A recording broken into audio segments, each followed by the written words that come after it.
Microsoft ওয়ার্ডের A to Z এর কোর্সটি এবং মাইক্রোসফট ওয়ার্ড, এরপর আসবে আমাদের মাইক্রোসফট এক্সেল, এরপরে আসবে আমাদের মাইক্রোসফট পাওয়ার পয়েন্ট এবং এরপরে আসবে মাইক্রোসফট অ্যাক্সেস। সবগুলো হচ্ছে A to Z শেখানো হবে। এরপরে আমাদের আসবে ডাটা এন্ট্রি সার্ভিস, এরপরে আসবে আমরা গ্রাফিক্স ডিজাইন, এরপরে আমরা আমাদের কোর্সগুলো আসবে ডিজিটাল মার্কেটিং। তো আপনারা যারা যারা আমাদের কোর্সগুলো করেন তারা অবশ্যই সাবস্ক্রাইব করে রাখবেন, যাতে আমরা ভিডিও ছাড়ার সাথে সাথেই আপনারা পেয়ে যান এবং আপনাদের ফ্রেন্ড সার্কেলের মধ্যে আমাদের ইউটিউব চ্যানেলটি শেয়ার করবেন। তো কথা না বাড়িয়ে চলো যাই কাজে, চলে যাক। কাজে আমরা আসলাম। ইতিপূর্বে আমরা হোমের কাজ শেষ করছি, ইনসার্টের কাজ শেষ করছি। আজকে আমরা পেজ লেআউটের কাজ শুরু করব। তো আমরা পেজ লেআউটে আসলাম। আসার পরে আমরা জানি কি পেজে প্রথমে কিছু লেখা লিখলাম, মনে করেন 2-3 লাইন লিখবো। আমরা পেজে লিখবো, যে কোনো লেখা লিখবেন আপনারা যেটা মন চায়। তো পেজে লিখতেছেন সাধারণত 2 থেকে 3 লাইন লিখবেন, পেজে লিখবেন।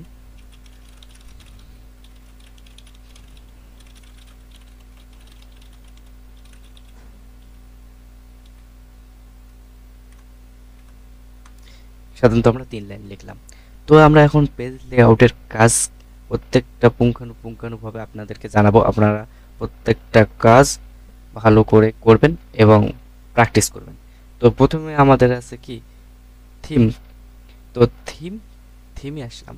তো থিম মানে হচ্ছে যে কি আমরা যে লেখাটা লিখলাম সেটার কোয়ালিটিটি আমরা কি রকম দেব বা তার প্যাটার্নটা কিরকম হবে, সেটাই মূলত হচ্ছে থিম। তো আমাদের এখানে দেখেন অনেকগুলো থিম দেখানো হচ্ছে। তো আমরা সাধারণভাবে যেটা লিখতেছি সাধারণ এর থিম আছে। যদি আমরা এই লেখাটার থিমগুলো চেঞ্জ করতে চাই, সাধারণভাবে আমরা এখানে দিলাম। তো এখন আমাদের লেখাটার থিম আসলো, এই যে আমরা এখানে দিলাম। তো তখন আমাদের লেখাটার থিম আসলো এরকম। তারপর আসি থিমে, তারপরে আপনি যদি এটা দেন তা সেক্ষেত্রে আপনার লেখার থিম হবে এরকম। এবং আপনি যে এই থিমটাতে দেন তো আপনার লেখা হবে এরকম। তো আবার এরকম দিলে আপনি আপনার লেখা হবে আবার এরকম। তো এখানে অনেক থিম আছে। তো আপনারা যে কোয়ালিটির আপনাদের পছন্দ, আপনাদের ভালো লাগে, সেই কোয়ালিটির আপনি থিম দিয়ে লেখাগুলো লিখতে পারেন। বা আপনি লেখার পরে আপনি থিম চয়েস করবেন। এই থিম চয়েস করার ফলে আপনার লেখাটা আগের তুলনায় অনেক সৌন্দর্য বৃদ্ধি পাবে।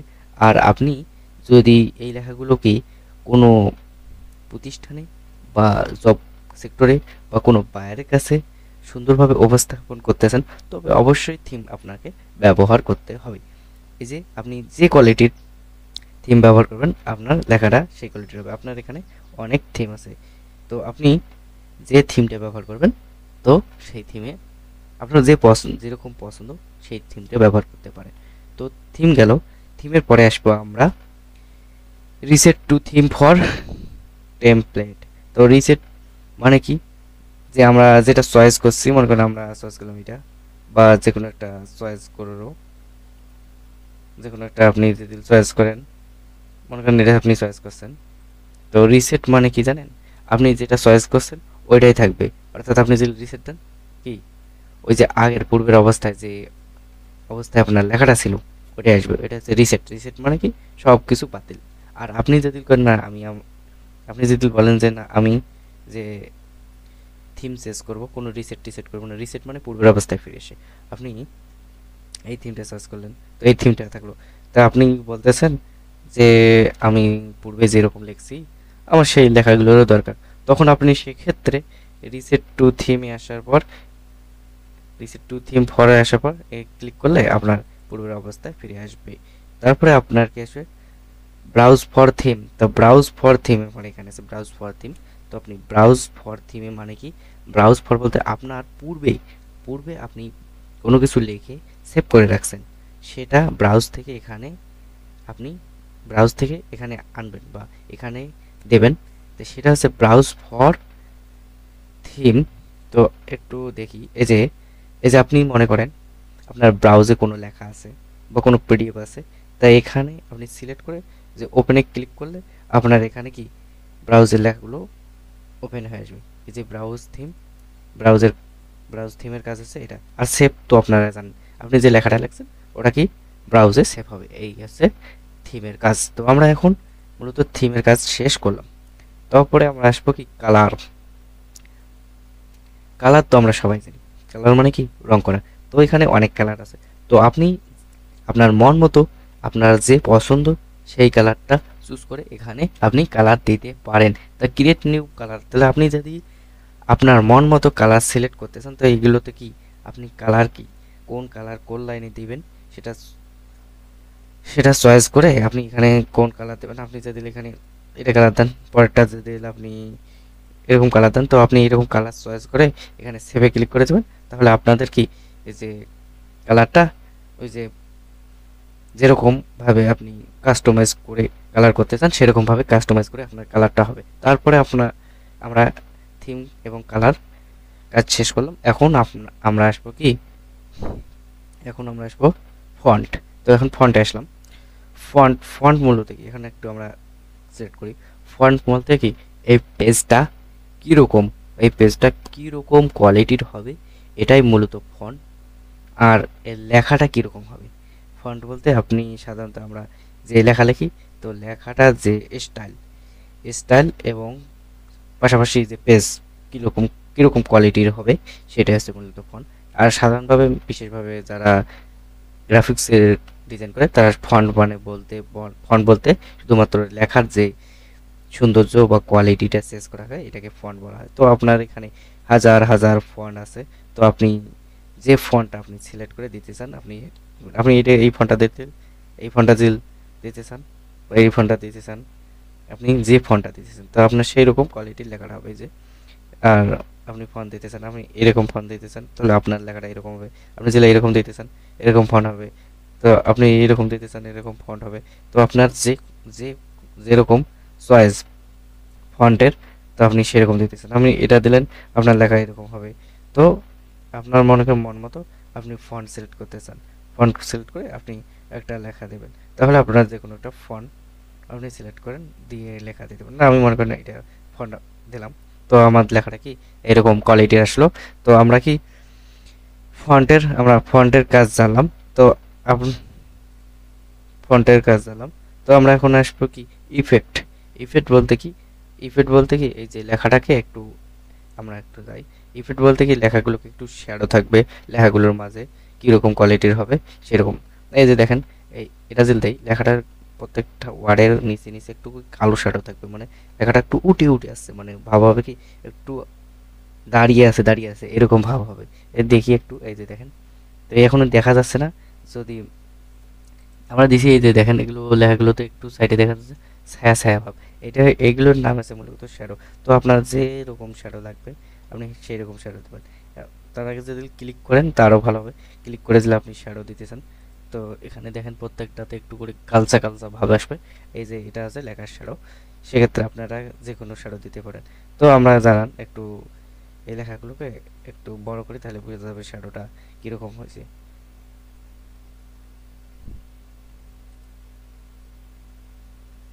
তো আমাদের ওই শ্যাডোটা একটু মানে সাধারণ অবস্থায়, মনে করেন আপনি যে সাধারণ লেখা লিখতেন তার শ্যাডো দিতেন তা ঠিক থাকতো। এখন আমরা শ্যাডো ছিলাম। তো আপনি যেরকম শ্যাডো দিতে চান সেরকম শ্যাডো দিতে পারবেন। যে এখন আমরা শ্যাডো দিয়ে আপনি যদি হোমে যান তাহলে শ্যাডোটা আবার কি উড়ে যাবে, তো সেই জন্য আপনার হোমে যাওয়া যাবে না। এই লেখাটা সেভ করার পর আপনি যদি হোমে যান তাহলে শ্যাডো থাকবে, তাহলে আমরা ওটা ব্যাক যাব না। আমরা শ্যাডো তো আমরা জানলাম, তো শ্যাডোর বিষয়টা জানলাম। এখন লেখাটা সেভ করার পর আপনি হোমে যাওয়ার পরে টেক্সট সেভ করে বড় করেন, তাহলে আপনার শ্যাডোটা দেখা যাবে। এই ক্ষেত্রে আপনার শ্যাডোটা গেলে মানে শ্যাডোটা একটু হয়ে যাচ্ছে, কারণ এই যে আমরা ফন্টটা যখন সিলেক্ট করছিলাম ফন্টটাও আমাদের বাতিল হয়ে গেছে। তো আমরা এখন থিম, কালার, ফন্ট, শ্যাডো এগুলো জানলাম। এখন আমরা আসবো মার্জিন। তো মার্জিনের ক্ষেত্রে আসবো আমরা কি সাধারণভাবে এই মার্জিনটা ব্যবহার করি, এই মার্জিন আপনি এই মার্জিন ব্যবহার করেন। আপনি মনে করেন এই মার্জিন ব্যবহার করবেন, এটা মার্জিন ব্যবহার করতে পারেন। এটা মার্জিন আপনি সাধারণভাবে আহ, তিনটা মার্জিন মানে দুই পাশ সমান থাকবে, মাঝে লেখা থাকবে, এই মার্জিন ব্যবহার করলে আপনার লেখাটা এই সাইজের হবে। তো আপনি যদি আপনি করেন বলে আমি লেখাটাকে দুই ভাগ করবো, তো সেক্ষেত্রে আপনার মার্জিনটা এরকম হবে। তো আপনি যেরকম কোয়ালিটির মার্জিন ব্যবহার করতে চান, এখানে অনেক মার্জিন থাকবে। আপনারা যদি ব্যবহার করেন কাস্টমাইজ করে আপনি মার্জিন করতে চান, তাহলে সেক্ষেত্রে এখানে আপনার কোন হাইট বা লং কীরকম দিতে চান বা লেট কীরকম দিতে চান, তো সেই ক্ষেত্রে এটা ব্যবহার করতে পারেন। ব্যবহার করে বা আপনি কত ইঞ্চি কত ইঞ্চি দিতে চান, দেওয়ার পরে ওকে ক্লিক করলে আপনার মার্জিনটা পূর্বের অবস্থা আসবে। আমরা সাধারণভাবে যেটা আছে আমাদের সেটা নিলাম। নেওয়ার পর আমরা মার্জিনের কাজ আমরা জানলাম। তো মার্জিনের কাজ শেষ হওয়ার পরে আমরা এখন ওরিয়েন্টেশন। তো আমরা ওরিয়েন্টেশন দুই প্রকার হয় মূলত। তো সে পোর্ট্রেট পোর্ট্রেট বলতে আমাদের যে অবস্থায় আছে এটা, মানে সাধারণভাবে পোর্ট্রেটে আমরা ক্লিক করলাম, আমাদের জিনিসটা কি লম্বালম্বি আকারে বা যে অবস্থায় আছে সেই রকম দেখা দিল। তারপর আছে তারপরে আমরা আসবো ল্যান্ডস্কেপ মানে লেখাটার পেজটা কি একটু যে লম্বা আমরা বলি না, লম্বা আসবে না, তখন আসবে কি চওড়া। চওড়া বলতে কি সাইডটা একটু বড় বড় হবে। আর তার দেখি ল্যান্ডস্কেপ মানে কি, এই যে আমাদের এটা চওড়া আসলো, আর লম্বাটা কি আমাদের যেরকম ছিল সেরকম থাকবে। তো এটার কাজ হচ্ছে এটা। তারপরে আমরা আসবো কি এখন আমরা সাধারণ অবস্থায় ধরেছিলাম। তারপরে আমরা আসবো কি সাইজ। তো এখন আমরা লেখাটা যে লিখলাম, লেখার পরে আপনারা সাইজ কি দিবেন। আমাদের মনে করেন আপনি এটা সাইজ দিতে চান, তাহলে আপনার লেখা সাইজ আসবে এটা। তাহলে আপনি করেন আমি এইটা দেবো, তাহলে 11/17 ইঞ্চি দিতে চাইলে আমরা 11/17 ইঞ্চি এখনো দিছি। তাই আবার 8/14 ইঞ্চি দিতে চাই, তাই 8/14 ইঞ্চি। তারপরে আপনি যদি বলেন বলে আমি A3 পেজ বানাবো, তো A3 পেজ। তাই আপনি দিল আমি A4 পেজ বানাবো, তো A4 পেজ। তো আপনার যেরকম কোয়ালিটি বা পেজের প্রয়োজন আপনি সেই রকম পেজ বানাবেন। যেটা আপনি কোন আমি A5 পেজ বানাবো, A5 পেজ হচ্ছে এরকম। তো আবার আসবেন আপনি যদি B4 পেজ বানাচ্ছেন, B4 পেজ হবে আপনার। এরপর আপনার আসবে আপনি B7 পেজ বানাচ্ছেন, তো B7 পেজ বানাবেন। তো আমাদের মূলত পেজ হয় কি 8.5/11 ইঞ্চি পেজটা হয় মূলত। তো আমরা লিখি। তারপরে আমরা যে প্রিন্ট এর ক্ষেত্রে বিশেষভাবে A4 পেজ ব্যবহার করে থাকি, কারণ আমাদের ওই সাধারণভাবে প্রিন্টারে A4 পেজটা বেশি ব্যবহার হয়, বড় বড় প্রিন্টারে তো বড় বড় পেজ ব্যবহার হয়। তো আমরা সাধারণভাবে যে প্রিন্টারগুলো ব্যবহার করি সাধারণত সেগুলো তো A4 পেজ ব্যবহার হয়, A3ও ব্যবহার হয়। তো সেক্ষেত্রে আমরা A4 পেজ ব্যবহার করি। A4 পেজ হচ্ছে কি 8.27/11.72 হয়, 69ও বলা যায় ইঞ্চি। তাছাড়া তারপর আপনি আসবেন মোর পেজ সাইজ। তো আপনি মোর পেজ সাইজ অর্থাৎ কি আপনি এটা কি কাস্টমাইজ করবেন। আপনার 11 পয়েন্ট আছে, আপনি মনে করেন এখানে আমার মনে করেন 5 আছে না, সাধারণভাবে আমি বড়টাকে চেঞ্জ করি তাহলে যে বিষয়টা বোঝা যাবে। মনে করেন এখানে 8 আছে, আমি দিলাম মনে করেন 9 দিলাম, তো 9 দিলাম। আমার এখানে 11 ইঞ্চি আছে, আমি মনে করেন এখন আমি 3 দিলাম। তো আমার এখানে দেওয়ার পর ওকেতে ক্লিক করব। সরি, এরকম পেজে নেই, ও হয়ে গেছে, সমস্যা নেই, হয়েছে জিনিসটা। তো আমাদের তখন এই পেজটার কোয়ালিটি এরকম হবে। তো আমরা এখন আমরা পেজে আসবো, আমরা সাধারণভাবে পূর্ব অবস্থায় আসলাম। তো আপনি কাস্টমাইজ করে এরকম করে আপনার পেজ সাইজটা পরিবর্তন করতে পারেন। তো পেজের সাইজ এরকমভাবে পরিবর্তন করা হয়। তারপরে আসবো আমরা কালার। তারপরে আমরা তারপরে আসবো আমরা কি কলামে আসবো। আপনার কলাম কটা হবে, আপনি যদি একটা কলাম দিতেছেন, তো আপনি একটা কলাম, আবার দুইটা কলাম দিতেছিলে দুইটা কলাম, আবার আপনি যদি তিনটা কলাম দিতেছেন, তো আপনার কলাম হবে তিনটে। আপনি যদি সাধারণভাবে লো কলাম দিতেছেন, তো আবার আপনি কাস্টমাইজ করে আপনি কলামগুলো চেঞ্জ করতে পারেন। কলাম বলতে আমরা এক কলাম বলতে কি বলতে এই লেখাটা কয় কলাম আছে, আমাদের লাইন ছিল 4টা না 5টা লাইন। তো যদি একটা কলাম দিতাম তাহলে 4টে 5টা থাকতো, 2টা কলাম দিতে তার ডবল, 3টে কলাম দিলে কি তার মানে লেখাটা ত্রিপল হলো। অর্থাৎ জয়টা কলামে লেখাটা আমরা সেট করতে চাই, এখানে এসে কলাম দিয়ে সেট করলে আপনার জয়টা কলাম হবে। আপনি মোর কলামে আসবেন, অর্থাৎ আপনি যদি কাস্টমাইজ করে আপনি কলাম চেঞ্জ করতে চান, আপনি যদি এখানে এসে যদি আর একটা দুইটা বা তিনটা এখানে 4টা 5টা কলাম যে কোনো কলাম দিতেছেন, দিয়ে ওকে ক্লিক করলে আপনার কি আপনার মন মতো কলাম আসবে। তো আমরা 1 কলামে রাখলাম, তার কারণ আমরা পরবর্তীতে আরও কাজ করব। সেক্ষেত্রে আমরা ওয়ান কলাম দিলাম। তারপরে আমরা এগুলোর কাজ মোটামুটি জানলাম। এখন আমরা এগুলোর কাজ পরবর্তী যে কাজগুলো আছে, তো ব্যাকসে আসলাম। ব্যাকসে আসার পরে আমাদের কি ব্লাঙ্ক পেজ আসলাম। ব্লাঙ্ক পেজে আসা পড়লো। ব্লাঙ্ক মানে কি সাদা পেজ। তো আপনি কি কোয়ালিটির সাদা পেজ নেবেন? আপনি সাধারণভাবে এই কোয়ালিটির সাদা পেজ নিলে মনে করেন আপনার দুইটা সাদা পেজ আসলো। তা আবার আপনি ব্লাঙ্কে আসলেন, একটা সাদা পেজ নিলেন, সেক্ষেত্রে আপনার দ্বিতীয় পেজ থেকে লেখা শুরু হবে। আবার আপনি আসবেন আপনার 2 এবং 3 নম্বর, মানে আপনি এমন পেজ নেবেন যাতে 2 এবং 3 নম্বর পেজে লেখা হয়। আর ওপরে মনে করেন কোনো কোম্পানির লোগো বা ব্র্যান্ডিং, কোনো ব্র্যান্ড বা কোম্পানির ফটো বা পিকচার অ্যাড করতে পারেন প্রথম পেজে। সেক্ষেত্রে আপনি প্রথম আর দ্বিতীয় পেজে লেখা হবে। আর এখানে আপনি আপনার কি এগুলো শো করবে। সেক্ষেত্রে আমরা সাধারণভাবে আমরা প্রথম আর দ্বিতীয় পেজ নিই, বা তৃতীয় চতুর্থ পেজ নেই। বা আপনি যদি লিখতে চান যে 1 এবং 3 নম্বর পেজ, তাহলে সেক্ষেত্রে এটা এরকম করে শো করা পেজে। আর মাঝে আপনি কোম্পানির লোগো টোগো বা আপনি কোম্পানি ফটো টটো অ্যাড করতে চান, তাহলে সেক্ষেত্রে আপনার এটা সিলেক্ট করতে হবে। এরকম আপনার কি ব্ল্যাঙ্ক পেজ সেট করে আপনি নিতে পারেন। এই যে দেখেন। তো এখন আমরা ব্ল্যাঙ্ক পেজের বিষয়টা বুঝছি। ব্ল্যাঙ্ক মানে হচ্ছে সাদা পেজ। তারপর হচ্ছে লাইন নাম্বার। তাহলে আপনার আমরা ব্ল্যাঙ্ক পেজের প্রথমটাতে আসি।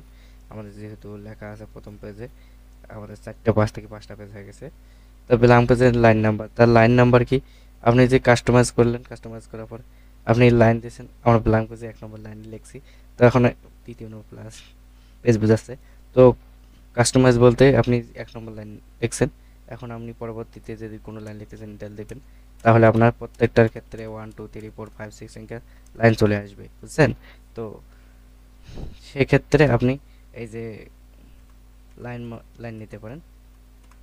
তো আপনি আবার এই যে রিমুভ ফর লাইন, এরকমভাবে আপনি কাস্টমাইজ করে লাইনগুলো ব্যবহার করবেন। তবে তারপরে আপনি আসবে হাইপার টেক্সট বা হাইপার লাইন ব্যবহার করতে পারেন। হাইপারশন, সাধারণত হাইপারশন মানে কি, একটা লাইনের পর একটা লাইন কতটা গ্যাপ থাকবে সেটাই দাঁড়ানো একটা বিষয়টা বোঝাই। তাহলে মনে করেন আমার এইটা লাইন আছে, এই লেখাটা আছে। তো হাইপারশন মানে আপনি একটা লাইনের পর একটা লাইন কতটুকু গ্যাপ থবেন সেটা আপনার এখানে। তো হাইপারশনে এটা দেখায়। তো এই যে আপনি দেখতে পাচ্ছেন ওই যে আমাদের এই প্রত্যেকটা লাইন, একটা লাইনের পর এই লাইনের পর এই লাইন মূলত আছে 0.5 ইঞ্চি। তো আপনি যদি এই লাইনটাকে, আমাদের আছে 0.5, আমরা এর এখানে যদি কাটি আমরা 9 দিলাম। তো 9 বা একটু বেশি বড় করে দিলে বিষয়টা আপনি এখানে চেঞ্জ করতে পারেন। আমাদের 25 ছিল না, তো আমরা এখানে যদি আমরা 1 দিই সামনে, 1 দিয়ে আমরা ওকেতে ক্লিক করলাম। তো আমাদের এই যে এই লাইন আর এই লাইনের গ্যাপটা দেখেন কত এটা আছে কি 10 ইঞ্চি। 10 ইঞ্চি কি গ্যাপ হয়েছে। তো সেই এরকম বড় বড় গ্যাপ বা গ্যাপ করে লিখতে চাইলে হাইপারশন ব্যবহার করে আপনি লিখতে পারেন। তো আজকে আমরা এতটুকুই শিখব, কারণ ভিডিওগুলো বড় হলে দেখার মন মানসিকতা ভালো থাকে না। পরবর্তীতে পেজ লেআউটের আমরা পরবর্তী সব নেক্সট যেগুলো আছে সেগুলো শিখব। তো সবাইকে ধন্যবাদ।